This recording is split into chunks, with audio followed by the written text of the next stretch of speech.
Okay, class? Anong gusto niyo maging paglaki niyo? Ma'am, ako, abogado! Ako naman po, businessman! Ako po, doktor! Ako, boss! Ma'am, paglaki ko, gusto ko maging personal collection, negosyante!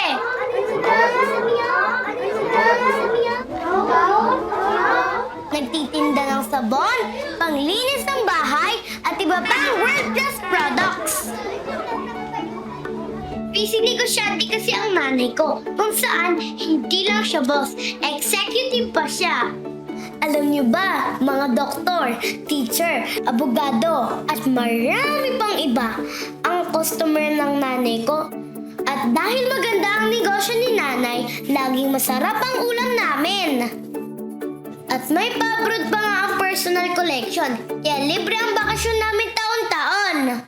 Pero ang pinakagusto ko sa trabaho ni nanay ay may panahon siya para sa amin. At ang dami nagmamahal at may respeto sa nanay ko. Dahil ang dami niyang tinuturuan at tinutulungan.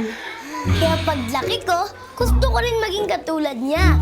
May pagmamahal, may respeto, may oras para sa pamilya, may pangarap na natupad dahil sa PC negosyo ni nanay.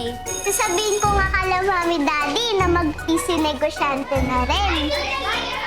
Hindi lang ito negosyo. Pagkakataon ito na kumita at magka-oras sa pamilya para sa kanilang respeto at pagmamahal.